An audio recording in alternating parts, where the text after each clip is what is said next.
Hi, we're here at Davos with Ken Moelis, founder of Moelis Company.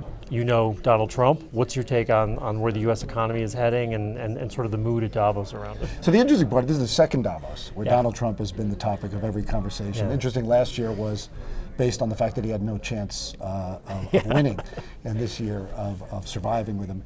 Look, the interesting part is I think Davos is still having a very tough time understanding what happened with Donald Trump, and I think it's very important for people to understand.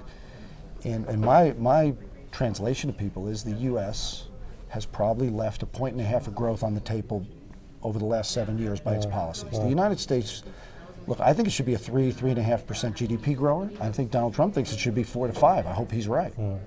But we've been growing at 2 or less. And what people don't realize is that when the United States leaves 1.5 points on the table, it's not a small amount of money. We're talking about $250 billion of GDP. And that's a lot of jobs. And over 7 years, that's almost, a country-sized GDP that's missing from the economy. And I believe it's our policies.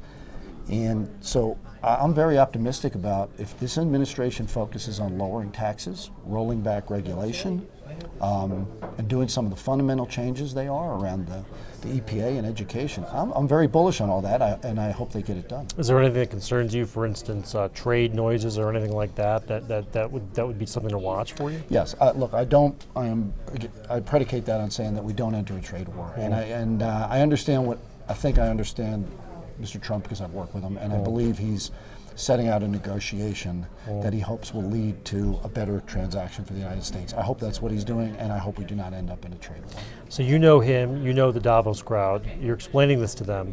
Do they get it? Do they really get what's going on? And what are they? You famously predicted 6 weeks before the election that he was the guy to beat.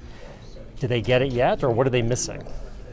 I think they have an understanding that something's going on, but a lot of people don't get out of New York, Los Angeles, Miami, Chicago, so the rest of the country is not recognized. There's a real desire. Look, most of the concern about inequality is within about a mile of this studio. The average voter in Western Pennsylvania wants a job, and they're not actually concerned with how much money I'm making or anybody in this room. I don't. It seems to be a big concern here. They want a job and an opportunity for their kids and their family, and by bringing down taxes and lowering regulation, that's what's going to help them. And I do think that Davos would do better to start thinking of growth rather than redistribution.